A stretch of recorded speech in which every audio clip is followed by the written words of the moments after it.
You are listening to the Overcome Pornography for Good podcast. What I got wrong about quitting porn, part 1 of 3. Welcome to the Overcome Pornography for Good podcast. I'm your host, Sarah Brewer.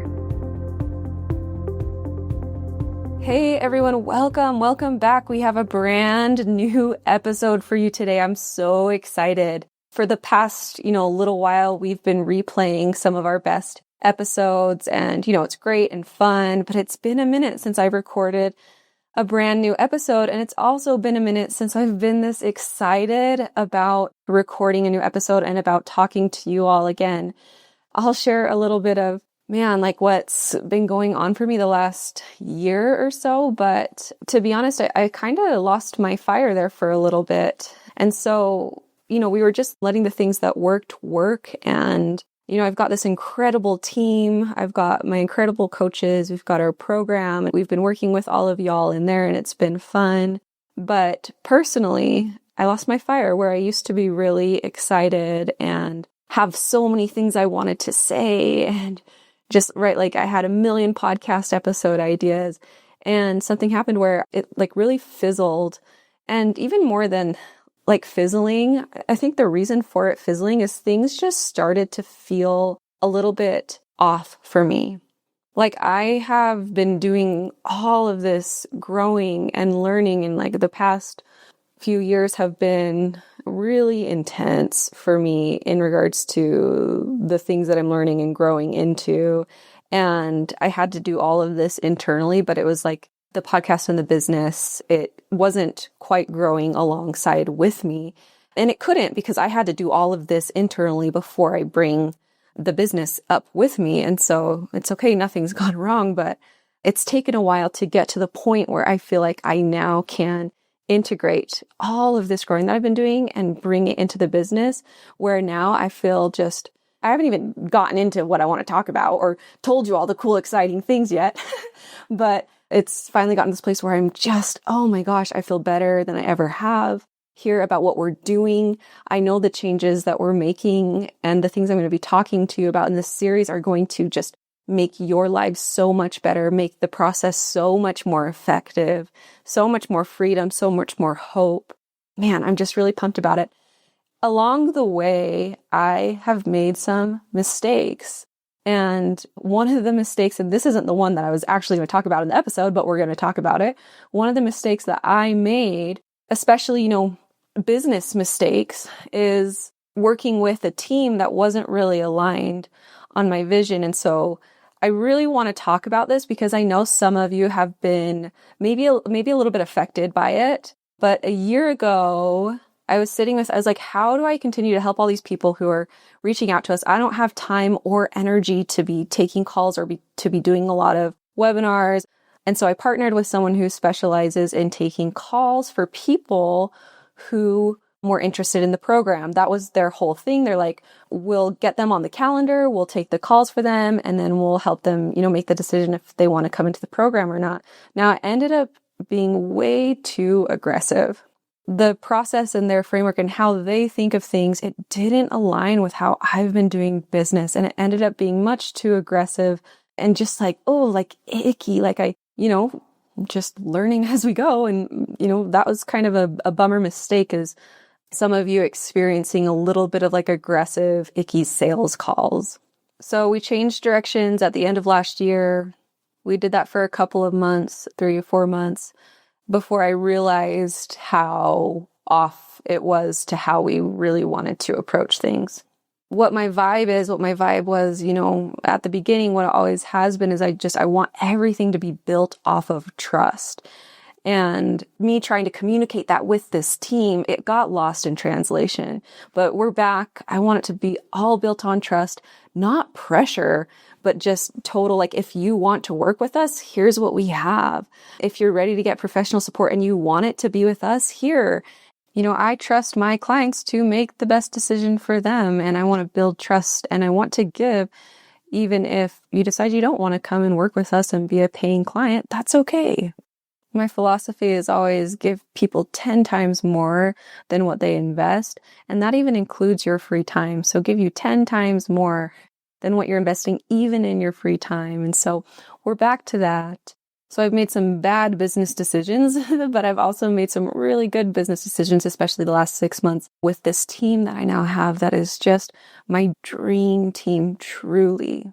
About a year and a half ago, that was the one thing that I was like focused on. Is like, I want to feel so supported in this. It's like the business had, there's so many of you. We have like over 2 million downloads and we get, thousands and thousands of leads a month, and it's just overwhelming. I'm like, I don't even know. I'm like, think everything's getting lost. And so it was my thing. I'm like, I want to create a team that just everyone feels so supportive. And I like journaled on it. And I thought I did all the work that I teach you guys in the program on that. Like, how am I going to create this, the belief stuff? And I didn't get it right the first time, but now I have it right. And I realized that the other day because I was like flipping through old journals and I saw how much I was journaling on like, what is this dream team that I want to create? And I realized, oh my gosh, I have it. I have it now. That's awesome. So anyways, business shifts, new team. And then I was still feeling a little bit unsettled. Even with this new team, it was still kind of like, like something in my body, it's just like, whenever I see my social media, I cringe. And other people seeing it wouldn't cringe, but it was like me. I just was trying to figure out, why is this so hard for me to show up for when it used to be so easy? And then about 3 or 4 weeks ago, I was having kind of a heartfelt conversation with Lauren, who's one of my team members, about it. And it all just clicked. And it's like everything, there's a term people call it like a download. Like I got a download. It was just like everything came in. And I knew what needed to change, and I knew how I wanted to talk about this and what I wanted to do to be able to help you all even better and feel really, really good about what we're doing. And let me just clarify too, like everything has been working really lovely in the program.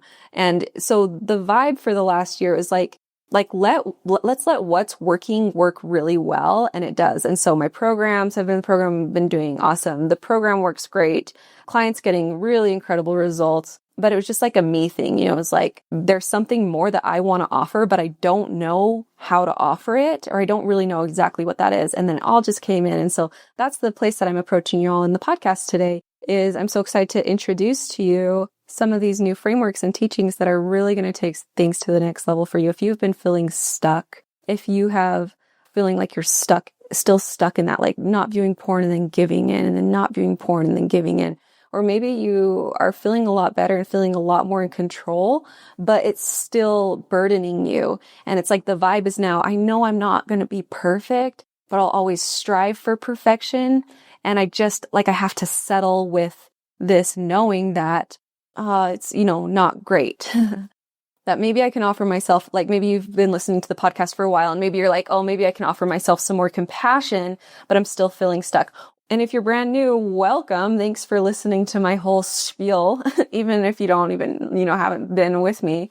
Like, so happy to have you. If you're brand new and you are stuck in that porn cycle of working hard to quit or trying to quit, giving it effort, and then always going back to it over and over and over again. It's like streaks. You can have streaks and then you relapse and then you have shame and then you gather up your strength again to try again eventually, and then streaks and then relapse and then shame. There's a way out of it. A lot of people are told this is something they just have to struggle with forever, and it's not. And so these new frameworks, I'm just thrilled to bring them to you. So let's dive into it.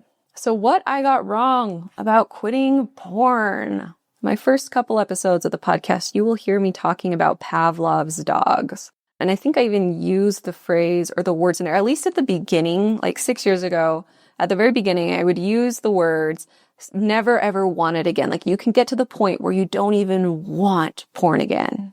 That was wrong. And to be fair, I haven't talked about it in that way for a while, but I also haven't called it out as clearly as I am now. I haven't been as bold about it as I should have been. So most people try to quit viewing porn like quitting smoking. If we're going to quit smoking, let's go 30 days without smoking. And once we go 30 days, 60 days, 90 days, eventually the urges for smoking go away. It's the same with maybe alcohol or drugs, right? If I can go 60 days without weed, then I won't want weed anymore. The urges will eventually dissipate. This is not how it works with porn. Why? Because sex is a biological urge. So Right, what's different between smoking and porn is that, right, smoking, you're not born with an urge to smoke or a desire to smoke. When you turn 12 or whenever puberty hits, your sexuality comes online, and sex and sexual urges are a biological urge. They will never go away. They are here to stay. And so what we need to do, instead of treating this like smoking, like quitting smoking, we have to treat this like binge eating or other eating disorder type behavior, right? If you're having problematic experiences with food, like binge eating, or, that is feeling distressing to you or problematic for you, what you don't do, you don't tell someone who's struggling with binge eating, we have to get rid of your urges to eat, or we have to overcome your urges to eat. What we do instead is we look deeper, we understand why you're doing it, what it's doing for you, and you heal your relationship with yourself and with food, and then the binge eating stops. Now, what I'm not saying, let me clarify this, I'm not saying that you need porn, because you don't. But what I am saying is that we have to learn to work with our sexuality, with our sexual urges, because they're a biological urge and they're never going away, instead of working against it or just trying to overcome it. I can go on a whole rant about the binge eating thing, because what I have seen, and I've made this connection a couple of times on social media, but what I have really seen, and this, when this clicked for me, it just made so much sense and was also so fascinating.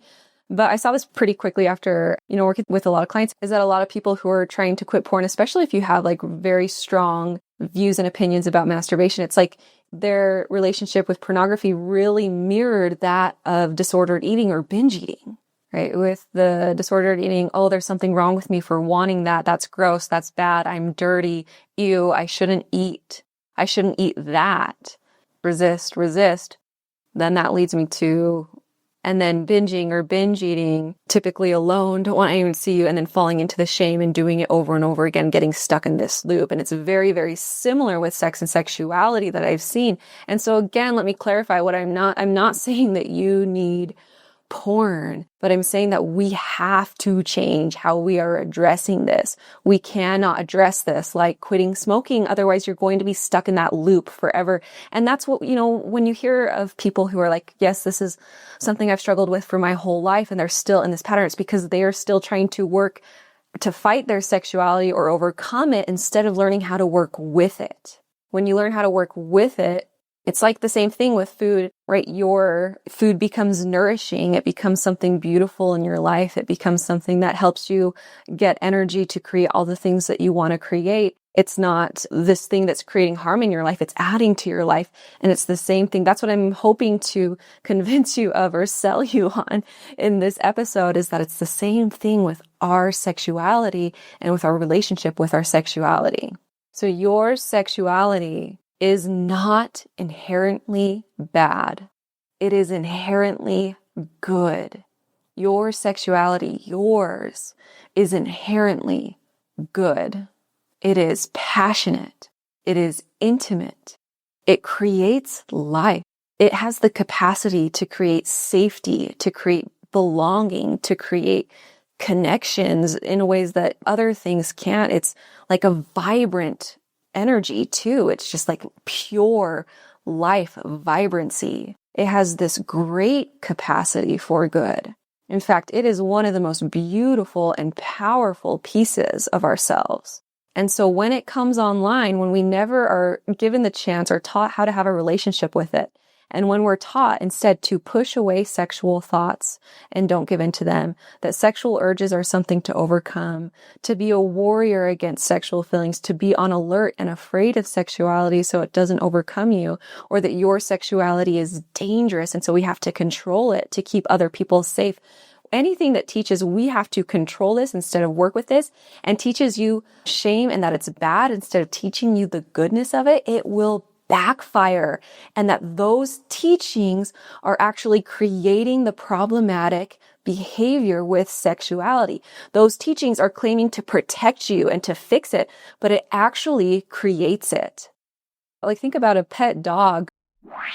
Hey everyone, it's Sarah. I have something really exciting to share with you. I am back with a brand new class. I haven't been this excited about something in years. When I first started the podcast, when I first started the business, I was really fired up, really pumped up. And then I've evolved, and now I am bringing you along with me in my evolutions and how we're going to be talking about things and addressing things that are going to create so much more freedom for you. So my new class that I want to invite you to is called Everything That You Were Taught About Quitting Porn Kept You Trapped. Once you see why, you can finally break the cycle and feel free again. This is a free class. I'm going to be teaching for most of it. At the very end, you'll get to learn about the new program that I'm offering. But whether or not you decide to come and join me in that new program, you're going to get so much value out of this free class. It's, again, like I said, it's something I'm fired up about, and I just want to share it with as many people as possible. So please come. You can join for free. The dates will be on this page. It's called centerforovercoming.com/live class. All right, can't wait to see you there. Talk soon. Bye-bye. Think about a pet dog that is just this sweet, beautiful little puppy, but then you cage it, you ignore it, you shame it, you don't give it food. What happens to it? It becomes ravenous, it becomes dangerous, and that's when the problems happen, is when we shame it and exile it. So I want you to think of your sexuality like a person that you're in a relationship with. So again, kind of back to this binge eating idea, it's a part of you that's never going away. Like hunger is never going away. Your sexuality is never going away. So you're in a relationship with it. It exists. It's like having a relationship with a family member that, they're always going to be your family, except for this, your sexuality, you can't cut it off. You can cut off family, but your sexuality, you can't. And not only that, but they're always living with you. It's always in your body, no matter what. And so when you tell someone that you're in a relationship with, that they are bad, that they need to be controlled, suppressed, ignored, pushed away, that there's something that you will always have to fight with, that you're caging them, that you're exiling, how is someone going to respond when they're being treated that way? They will always fight back. If you cage, shackle, neglect someone, they're going to become ravenous, angry, tired, depressed, deprived, and they're going to be doing anything that they can to get your attention. That's what creates problematic behavior with sexuality. It's like a core villain story, someone born with a lot of power, but is shamed and shackled and pushed away, right? They become the villain because of how they were treated. And so this is why nothing has worked and nothing will work when it comes to quitting porn. All these things that you've tried. This is why counting days doesn't work. Why using willpower, why the addiction-based frameworks don't work. Why just trying to pray it away doesn't work, or distracting yourself, trying to ignore it by learning to whittle wood, distracting yourself with a hobby, or the accountability groups, or the NoFap, or maybe even therapy or coaching that's focused on fixing this bad thing instead of learning how to be in relationship with it. And even the hypersexuality that we've all experienced or maybe seen with others, like the locker room talk where there's a high obsession or a disregard for other people, and it's just people are just objects. That is a result of not learning how to be in relationship with this piece of you. Someone's sexuality who is, really hypersexual, or again, they're being disrespectful, they're not in a powerful, intimate relationship with this piece of themselves. They're operating from shame just as much as someone who is maybe doing it more in secret or having the issues with it in private. But when we can stop fighting it and instead learn how to work with it, everything changes. Then your sexuality becomes your partner and your friend. And what you might even realize, you might even feel grief for how you have exiled and pushed this piece of you away because of fear and because of shame, because you haven't been taught, you had no idea on how to even have a relationship with it. But what if your sexuality is one of the most beautiful relationships that you can have in this lifetime? And what if it could also be the source of some of the greatest good that you could create in your life? Your sexuality is inherently good. And it's the things that taught us that it was bad that has created the problematic behavior around it. Now, I know a lot of you are thinking, but wait, Like, but sexuality actually hurts people, What do you mean? Like, it is bad. It hurts people. I've seen it hurt people. And what I would say to you is, oh my gosh, like, I hear you. Yes, the statistics are really staggering for sexual abuse. It's like 1 in 4 girls and 1 in 6 boys. I know people, and this is actually connected to a lot of the personal work that I've done over the years, is around this. And I know that you know people who have been affected by it. You look at it and you see how violence with sexuality is so rampant, and it like makes you sick because you see it everywhere. I mean, even just the Epstein files. I don't even like saying that on the podcast because I don't even want to bring that energy here. But yeah, like the violence and the statistics, it's staggering. And it's also why I'm so passionate about this, because what's the alternative to working with your sexuality? I really want you to think about this. If sexuality is something that is always there, what's the alternative to learning to work with it? It's pushing it away. I'm going to bring this to our beach ball example that you might have heard me talk about before, but what happens when you hold a beach ball underwater? When you hold a beach ball underwater, it pops up and who knows where it's going, if it's hitting someone in the face over here, or, if it's going on the other side of the pool. The pushing it down is what creates the explosion, and you don't have control once it's out there. But when you just hold the beach ball calmly and you learn how to just be with it, you're not like, oh, this beach ball, I need to make it go away. Hold it down, hold it under the water, make it go away. If you're just holding it there, that's when you have control over it. That's when you're able to decide if I want to pass it over here. That's when you're deciding if I want to hold it and just keep it by myself.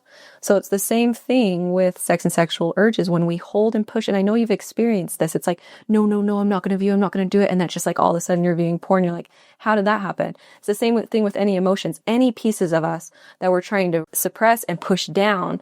That's when it backfires. The men who hurt people aren't men with healthy sexuality, with healthy relationships with their sexuality. They're men whose sexuality was caged, shamed, distorted, and weaponized. And so, yes, sexual violence is real and rampant. And that's why I'm so passionate about teaching it this way, because the only option that we have is to learn how to work with it and learn how to be in relationship with it. The alternative, it's like we have 2 options. It's learn how to work with it and be with it, or the alternative is suppress it, which will, lead to the caged, shamed, distorted, weaponized experiences with it that creates harm in the world. There's so much more to say. And in the 3rd episode of this series, we're going to dive even more into that. Like, if you're like, yeah, but what if my sexuality is just bad? What do you mean? How do I work with this?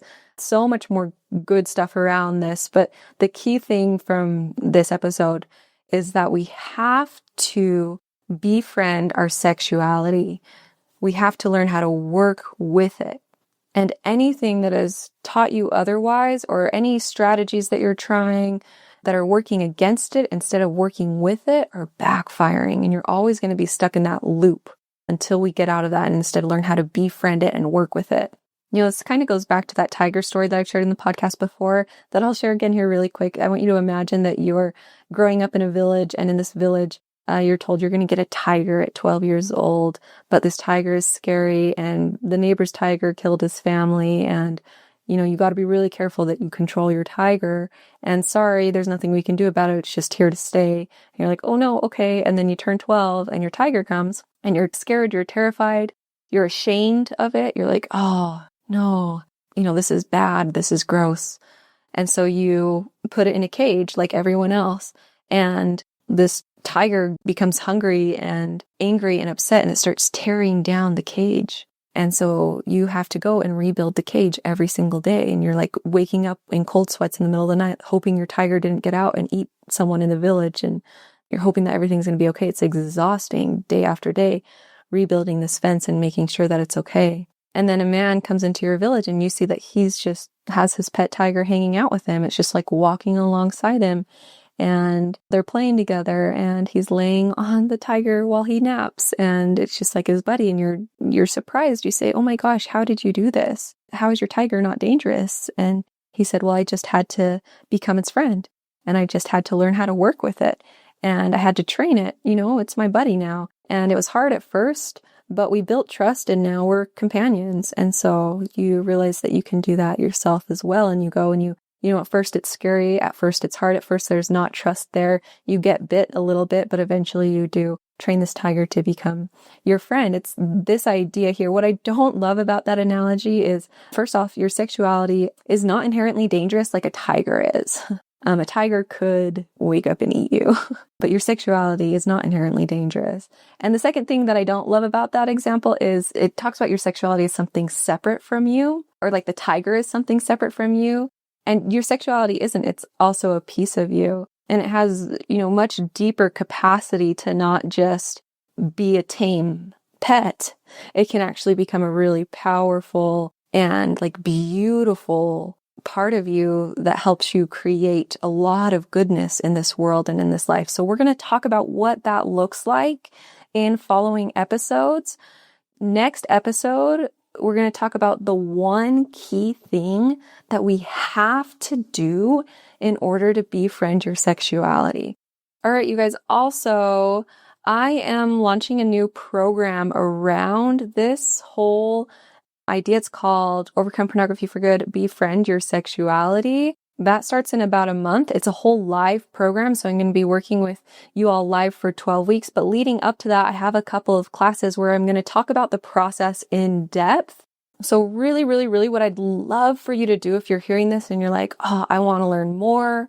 I would love for you to come to that free class. I have 2 of them coming up this month. This is going to be a live class. I'll be there to answer any questions that you have. So even if you're like listening to this episode and you're like, I have questions, I want to know more, come and meet me. Again, I have not been this fired up or excited about something in years. It's so good and it's so game changing. And what I love about it, right, is we're taking it a step further. It's not just here's how to manage these urges and how to like live with these urges and process them. It's like, how do I befriend this piece of me? How do I almost reclaim this piece of me? For a lot of us, these parts were exiled before we even had a choice because of the things that we were taught about sexuality growing up or the examples given to us. It's like we didn't even have a choice. And so there's this whole piece of us that's just been exiled. What if we befriended it, brought it back, returned it to love? And oh my gosh, what a beautiful life we could create with that. And how free can we be with that? So if you have questions about that, just come to this live class, learn the whole process. You can sign up at centerforovercoming.com/live class.